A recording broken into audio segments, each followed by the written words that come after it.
Hi students, इस video में हम पढ़ने वाले हैं कि जीएम फसलें क्या होती हैं। जीएम का पूरा नाम है जेनेटिकली मॉडिफाइड क्रॉप्स। जीएम फसलें का अर्थ है जेनेटिकली मॉडिफाइड क्रॉप्स। ऐसे फसलें जिनको आनुवंशिकी रूप से रूपांतरित कर दिया गया है, तो इसको आनुवंशिकी रूपांतरित फसलें भी कहा जाता है। ये सब आनुवंशिक इंजीनियरिंग के अंतर्गत आता है। आनुवंशिक इंजीनियरिंग कहो या इंजीनियरिंग को हिंदी में कहा जाता है अभियांत्रिकी। आनुवंशिक इंजीनियरिंग कहो या आनुवंशिक अभियांत्रिकी। आनुवंशिक इंजीनियरिंग का मतलब है कि कोई पौधे का या कोई भी जंतु का डीएनए किसी दूसरे पौधे या दूसरे जंतु में लगा देना, ये आनुवंशिक इंजीनियरिंग के अंतर्गत आता है। डीएनए सभी के अंदर होता है, चाहे कोई पौधा हो या कोई एनिमल्स, सभी के अंदर डीएनए होता है और डीएनए के कारण ही लक्षण एक पीढ़ी से दूसरी पीढ़ी में जाता है। तो आनुवंशिक इंजीनियरिंग के अंतर्गत हम लोग डीएनए के काट कर दूसरे डीएनए में जोड़ना, किसी दूसरे जीव का डीएनए दूसरे जीव में जोड़ना, ये सब आनुवंशिक इंजीनियरिंग के अंतर्गत आता है। जैसे इसका उदाहरण है, जीएम फसलों का उदाहरण है बीटी कपास, बीटी बैगन, बीटी सरसों। ये बीटी बैगन या बीटी कपास, बीटी सरसों होता क्या है? बीटी का पूरा नाम है इसमें बैसिलस थूरनजिएंसिस। यह एक बैक्टीरिया है जिसका पूरा नाम है बैसिलस। बी से है बैसिलस और टी से है थूरनजिएंसिस। बैसिलस थूरनजिएंसिस ये बैक्टीरिया होता है, ये मान लेते हैं बैक्टीरिया है बैसिलस थूरनजिएंसिस।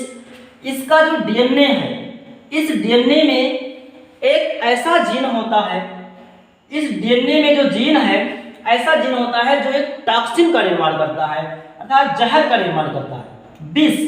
एक विष बना रहा है। तो डीएनए है, डीएनए इस प्रकार से कुछ ऐसे होता है। तो डीएनए पर जीन होते हैं और यही जीन समस्त लक्षणों का निर्धारण करते हैं। तो डीएनए जो है, डीएनए पर जो जीन होते हैं, ऐसे जीन इसके डीएनए पर होते हैं कि विष का निर्माण कर रहे हैं। अगर कोई कीड़ा मकोड़ा अगर इसको खा रहा है, इसके द्वारा एक विष निकलता है और इस विष को अगर कोई कीड़ा खा ले रहा है तो कीड़ा मर जाएगा। इस जो डीएनए है बैसिलस थूरनजिएंसिस बैक्टीरिया का, इस डीएनए में जो जीन है जो विष बना रहा है, इस जीन को निकालकर बैगन का पौधा है, इस बैगन के पौधे के डीएनए में जोड़ दिया जाता है। इसके डीएनए को ऐसे जीन को पहचाना जाता है जो विष का निर्माण कर रहा है। तो बैगन का पौधा है, इस बैगन के पौधे में कीड़े लग जाते हैं। बैगन के पौधे में कीड़े लग जाते हैं और इसकी जो पत्तियां हैं, फल हैं, ये सब खा लेते हैं। कीड़े कहें तो यहाँ पर होगा जैसे कुछ इंसेक्ट जो हैं ये बैगन की पत्तियों पर या बैगन के फलों पर बैठते हैं और इसको खराब कर देते हैं। तो इनको मारने के लिए दवा छिड़कना पड़ता है। लेकिन ये देखा गया कि जो बैक्टीरिया है बैसिलस थूरनजिएंसिस, इस बैक्टीरिया के अंदर डीएनए में ऐसा जीन है जो एक विष का निर्माण कर रहा है और इस विष को अगर कोई कीड़े मकोड़े का लार्वा अगर खा रहा है या कोई कीड़ा मकोड़ा खा रहा है तो वो मर जाएगा। तो इसके डीएनए को काटकर और ये जो बैगन है, बैगन के डीएनए को काटकर निकाला गया। जो इसका डीएनए है काटकर निकालने के बाद इसमें जोड़ दिया गया बैगन के डीएनए में। अब ये जो पौधा बनेगा, इस पौधे में इस बैक्टीरिया का डीएनए लगा हुआ है इसके डीएनए में। तो जो बैगन का डीएनए है इसमें बैक्टीरिया का डीएनए लगा हुआ है। अब ये बैक्टीरिया का ऐसा डीएनए लगा है जो विष का निर्माण कर रहा है। तो बैगन के पौधे में भी विष का निर्माण होगा। तो अगर कोई कीड़ा इस बैगन के पौधे पर बैठ रहा है या इनकी पत्तियों को खा रहा है तो ये विष इस कीड़े के अंदर चला जाएगा। कीड़े के अंदर जाने के बाद इस कीड़े का जो आहार नाल है, ये आहार नाल में छिद्र हो जाता है और ये कीड़ा मर जाएगा। इसका अर्थ ये हुआ कि बीटी कपास या बीटी बैगन, बीटी सरसों को इसलिए बनाया जाता है ताकि उस पर कोई रासायनिक पदार्थ, कोई दवा ना छिड़कना पड़े कीड़ों से बचाने के लिए। इसमें कीड़े नहीं लगेंगे। क्यों? क्योंकि इसके डीएनए में ऐसे जीन को जोड़ दिया जाता है जो कीड़े मकोड़ों को खाने से मर जाएंगे, तो उस पर दवा नहीं छिड़कना पड़ेगा, कोई भी इंसेक्टिसाइड्स का यूज नहीं करना पड़ेगा। इससे ये फायदा है कि आपकी बचत होगी, इंसेक्टिसाइड यानी कि दवा का उपयोग नहीं करना पड़ेगा और फसल की पैदावारी भी बढ़ जाएगी, कीड़े नहीं लगेंगे, फसल की पैदावारी भी बढ़ जाएगी। तो बीटी कपास भी ऐसे बनाया गया। कपास के पौधे में इस बैसिलस थुरिनजिएंसिस के जीन को जोड़ दिया गया इसके कपास के डीएनए में, तो बीटी कपास बन गया। ऐसे सरसों है, बैसिलस थुरिनजिएंसिस का वह जीन जो जहर का निर्माण कर रहा है, विष का निर्माण कर रहा है, ऐसे जीन को यहाँ से निकाल कर और जो सरसों का जीन है, सरसों के पौधे का जो जीन है, डीएनए है, इस डीएनए पर इस जीन को डाल दिया गया। तो जो सरसों का पौधा बनेगा, जो सरसों का पौधा नया बनेगा, इसमें बैसिलस थुरिनजिएंसिस का जीन होगा और अगर कोई कीड़ा इस पौधे को खा रहा है तो वो जो जहर बना रहा है जीन, ये जहर बना रहा है और वो प्रोटीन यानी कि जहर उसके अंदर चला जाएगा कीड़े के और वो कीड़ा मर जाएगा। तो इस प्रकार से ये फायदा है कि हमें कोई दवा भी ऊपर से नहीं छिड़कना पड़ेगा। दवा छिड़कने से फसलों को बहुत नुकसान होता है, उसमें दवा का कुछ अंश रह भी जाता है, इससे प्रदूषण भी फैलता है, तो दवा छिड़कने से बच जाएगी और इसकी पैदावारी भी बढ़ जाती है। तो कोई भी फसल, चाहे बीटी कपास, बीटी बैंगन, बीटी सरसों, इसका उपयोग किया जा रहा है, लेकिन इसके कुछ नुकसान भी हैं। नुकसान ये है कि ये जो बीटी कपास या बीटी बैंगन, बीटी सरसों है, इनके बीज बहुत महंगे होते हैं। क्यों महंगे होते हैं? क्योंकि इसमें खर्चे होते हैं, आनुवंशिक इंजीनियरिंग के द्वारा इसको बनाया जाता है इस बीज को, इसलिए इसको बनाने के लिए खर्च भी बहुत ज़्यादा होता है। तो जाहिर सी बात है कि इसका महंगाई भी ज़्यादा होगा, दाम भी बढ़ेगा, तो इसलिए इसके बीज बहुत महंगे आते हैं। इसके बाद इसमें इसके बीज महंगे तो आते हैं, साथ ही साथ इसके बीज महंगे हैं, महंगे होने के साथ ही साथ ये बीज हर साल खरीदना पड़ेगा आपको। अगर बीटी सरसों आपको उगाना है तो हर साल पर ईयर खरीदना पड़ेगा, हर साल आपको खरीदना पड़ेगा। क्यों खरीदना पड़ेगा? क्योंकि इस फसलों में एक बार अगर आप उसका उपयोग कर लिए तो दोबारा इनकी पैदावारी कम हो जाएगी। उस प्रकार से जो पहले आप इस फसलों का पैदावारी था उतना नहीं रहेगा, जो प्रभाव पहले था वो नहीं रहेगा। साथ ही साथ इसमें कुछ ऐसे टर्मिनेटर जीन जोड़ दिए जाते हैं इन फसलों में कि वो अगली पीढ़ी में दूसरी बार उगेगा ही नहीं। तो टर्मिनेटर जीन होने के कारण वो फिर दूसरी बार उगेगा नहीं, तो हर साल आपको खरीदना पड़ता है। तो ये बीज आपको बहुत महंगे पड़ते हैं, हर साल खरीदना पड़ता है। क्यों खरीदना पड़ता है? क्योंकि अगर उगेगा भी अगले साल तो उसकी पैदावारी कम हो जाएगी, उतना नहीं रहेगा जितना आप नया बीज खरीद कर लाओगे। तो ये महंगा होता है और हर साल आपको खरीदना होता है। इसे कहते हैं जीएम फसल। जीएम फसलों का उदाहरण है बीटी कपास, बीटी बैंगन, बीटी सरसों। कपास यानी कि काटन, बीटी काटन, जिससे काटन प्राप्त होता है, तो बीटी काटन का पौधा। बीटी क्यों लग गया? क्योंकि इसमें इसके पौधे में बैसिलस थुरिनजिएंसिस का जीन जोड़ दिया गया है। कोई भी बैंगन का पौधा है तो बैंगन का पौधा कीड़े खा लेते हैं, इस पर दवा छिड़कना पड़ता है हमेशा। तो लेकिन अब हमेशा दवा छिड़कना पड़े, आज मान लो आप छिड़क रहे हैं दवा, फिर एक महीने बाद दवा का असर खत्म हो जाएगा, फिर छिड़कना पड़ेगा। तो इन सब से बचने के लिए ये बीटी फसल का उपयोग किया जा रहा है। बीटी बैंगन का आप उपयोग कीजिए, इसकी पैदावारी भी अच्छा है और इस पर कीड़े लगने की कोई संभावना नहीं है, क्योंकि इनके बैंगन में के अंदर ही ऐसे जीन हैं जो जहर का निर्माण कर रहे हैं और कोई भी कीड़ा मकोड़ा अगर उसको खाएगा तो वो मर जाएगा। इसे कहते हैं बीटी बैंगन। इसी प्रकार अगला हम बात कर रहे हैं पारजीनी टमाटर, जिसे कहते हैं पारजीनी टमाटर। मार्केट में आता है पारजीनी, पारजीनी, पारजीनी को हो या इंग्लिश में कहते हैं ट्रांसजेनिक, ट्रांसजेनिक, ट्रांसजेनिक टोमेटो,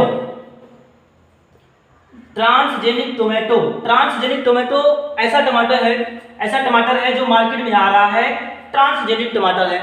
इस टमाटर में इस जो देसी टमाटर होता है उसकी बात करें पहले। जो देसी टमाटर होता है, इस टमाटर के अंदर जो ये कोशिका भित्ति है, ये कोशिका भित्ति, इस कोशिका भित्ति को गलाने वाला एक एंजाइम होता है जिसे कहते हैं पॉलीगैलेक्टोयूरोनेज। पॉलीगैलेक्टोयूरोनेज या एक जीन है, इस पौधे के अंदर होता है, पौधे के डीएनए में होता है। जो ये टमाटर है इसके डीएनए में एक ऐसा जीन होता है जो इस एंजाइम का निर्माण कर रहा है, पॉलीगैलेक्टोयूरोनेज एक एंजाइम बन रहा है इस टमाटर के अंदर। और ये इस एंजाइम का काम ये है कि जो कोशिका भित्ति है, ये टमाटर के ऊपर जो कोशिका भित्ति है, ये एंजाइम इस टमाटर की कोशिका भित्ति को कम कर दे रहा है, इसको कोशिका भित्ति को कम कर दे रहा है, इसकी तो पतला हो जा रहा है कोशिका भित्ति। जब कोशिका भित्ति पतला हो जाएगा तो ये टमाटर जल्दी खराब हो जाएगा। तो जो देसी टमाटर होता है, स्वदेशी टमाटर से कहा जाता है, तो ये देसी टमाटर में की कोशिका भित्ति पतली हो जाती है और देसी टमाटर जल्दी खराब हो जाता है। इसको आप स्टोर करके अधिक समय तक नहीं रख सकते हैं। क्यों नहीं रख सकते हैं? क्योंकि इस टमाटर का जो डीएनए है, इस डीएनए में ऐसे जीन हैं जो पॉलीगैलेक्टोयूरोनेज एंजाइम का निर्माण कर रहे हैं। ये एंजाइम का काम है कि कोशिका भित्ति को कम कर देना, गला देना। तो जब कोशिका भित्ति कम हो जाएगी, गल जाएगी, अर्थात पतली हो जाएगी, तो जब कोशिका भित्ति पतली हो जाएगी तो ये टमाटर जल्दी खराब होगा। अब इससे बचने के लिए, अगर आपको टमाटर जल्दी खराब हो जा रहा है तो नुकसान है, अधिक पैदावारी कर रहे हैं, लेकिन अगर आपका टमाटर जल्दी खराब होगा, मान लो ना बिका पूरा टमाटर, तो इससे नुकसान ही नुकसान है, आपको घाटा हो सकता है। इससे बचने के लिए क्या कर रहे हैं कि अब ऐसे इसका जो पॉलीगैलेक्टोयूरोनेज जो एंजाइम बन रहा था, इस एंजाइम को ऐसा जीन जोड़ दिया गया है इसके डीएनए में कि जो इस एंजाइम के बनने की प्रक्रिया जो है बन रहा था वो बहुत कम बने। इस एंजाइम जब कम बनेगा, तो जब एंजाइम कम बनेगा तो जो इसकी कोशिका भित्ति है टमाटर की, ये जल्दी गलेगा नहीं। ये जो कोशिका भित्ति है ये जल्दी गलेगा नहीं। जब कोशिका भित्ति नहीं गलेगा तो टमाटर को आप अधिक समय तक स्टोर करके रख सकते हैं, ये ऐसे ताज़ा ही बना रहेगा। तो इसलिए इसके जो जीन है, जो इस प्रकार के एंजाइम जो पॉलीगैलेक्टोयूरोनेज का निर्माण कर रहे हैं, इस जीन को, वो जीन जो इस एंजाइम का निर्माण कर रहा है, उस जीन की क्रियाशीलता को कम कर दिया जाता है आनुवंशिक इंजीनियरिंग के द्वारा उस जीन की क्रियाशीलता को कम कर दिया जाता है। तो जब कम कर दिया जाएगा तो इसमें पॉलीगैलेक्टोयूरोनेज कम बनेगा, और जब कम बनेगा ये एंजाइम तो कोशिका भित्ति जल्दी खराब नहीं होगा, और इसको आप काफ़ी समय तक ताज़ा ही रहेगा, रख सकते हैं, स्टोर रख सकते हैं। तो जो मार्केट में टमाटर आता है उसको स्टोर करके रखा जाता है, और वो एक जीएम फसल का ही उदाहरण है। ये जीएम फसल का ही उदाहरण है क्योंकि इसके डीएनए में हेरफेर किया गया है, तो जीएम फसल का ही उदाहरण है। इसे कहते हैं पारजीनिक टमाटर या ट्रांसजेनिक टमाटर। तो ये टमाटर जो मार्केट में आता है ये पारजीनिक टमाटर होता है। इसमें बीजों की संख्या भी कम होती है, बीज जल्दी उगते भी नहीं हैं, और अगर उगेंगे भी तो उतनी पैदावारी नहीं होगी। तो इसकी ये ड्रॉबैक है, उतनी पैदावारी नहीं होगी। ये सब वैसे नुकसानदायक भी होते हैं। जैसे यहाँ पर मान लेते हैं बीटी बैगन ऐसा बैगन है जिसमें बैसिलस थुरिनजिएंसिस का जीन जोड़ दिया गया है जो विष का निर्माण कर रहा है। तो बैसिलस थुरिनजिएंसिस का जीन बीटी बैगन में जोड़ दिया गया है जो विष का निर्माण कर रहा है, लेकिन वो विष का निर्माण कर रहा है, कीड़े मकोड़े खा रहे हैं, धीरे धीरे कीड़े मकोड़े भी इसके आदी हो जाते हैं।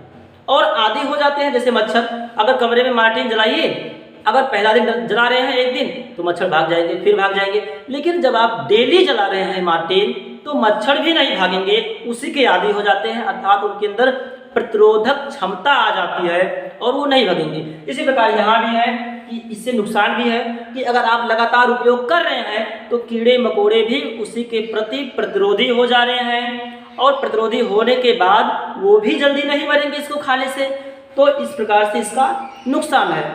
और जो अगर आप खा रहे हैं, कोई मनुष्य भी खा रहा है इस बैगन को, बीटी बैगन को, तो चूंकि इसके अंदर जहर विष निर्माण करने वाला जीन जोड़ा गया है तो वो बहुत से लोगों को एलर्जी हो जाता है, अनेक प्रकार के दुष्परिणाम भी इसके हो सकते हैं। तो ये नुकसानदायक भी होता है, साथ ही साथ लाभदायक, यानी कि इसको मानव के कल्याण के लिए बनाया गया है, लाभ लेने के लिए बनाया गया है, लेकिन इसके पीछे कुछ ना कुछ नुकसान भी होता है। तो ये टमाटर है जिसे कहते हैं पारजीनी या ट्रांसजेनिक टमाटर। ऐसा टमाटर जो मार्केट में आता है वो जल्दी खराब नहीं होता, ताज़ा ही बना रहता है। मार्केट में आपको हर साल टमाटर मिल जाएगा, पूरे साल के हर महीने में टमाटर मिल जाएगा। क्यों? क्योंकि ऐसे टमाटर का उपयोग किया जा रहा है, ऐसे पारजीनी टमाटर का उपयोग किया जा रहा है जो कि जल्दी खराब नहीं होता है और उसको स्टोर करके रखा जाता है। तो हर महीने में आपको टमाटर मिल जाएगा, वो पारजीनी टमाटर होता है। उसकी कोशिका भित्ति मोटी होती है, जल्दी खराब भी नहीं होता है। लेकिन अगर देसी टमाटर की बात किया जाए तो देसी टमाटर का जो कोशिका भित्ति होता है वो जल्दी खराब हो जाता है, उसको ज़्यादा समय तक आप रख नहीं सकते हैं, क्योंकि उसमें एक एंजाइम बन रहा है जिसका नाम है पॉलीगैलेक्टोयूरोनेज, और ये एंजाइम उस कोशिका भित्ति को गला दे रहा है। तो ये था जीएम फसल। जीएम फसल क्या है? जेनेटिकली मॉडिफाइड, दैट इज अर्थात ऐसे फसल जिसके डीएनए में हेरफेर करके नया फसल बनाया गया हो। अब डीएनए में हेरफेर करने का मतलब किसी दूसरे का डीएनए दूसरे में जोड़ दिया जाए, तो यही जेनेटिक इंजीनियरिंग है, और ऐसे फसल को जीएम फसल कहा जाता है। इसका उपयोग फसलों में भी किया जाता है, साथ ही साथ बहुत से ऐसे जंतु हैं जो जंतुओं में भी किया जा रहा है। ऐसी पहली गाय का निर्माण किया गया जीएम गाय का, जिसका नाम है रोजिन। उस गाय का नाम था रोजिन। तो ऐसा गाय जो जीएम गाय है, ये ऐसे गाय जीएम गाय, इसे जीएम फसल कहते हैं, जीएम एनिमल्स कहते हैं।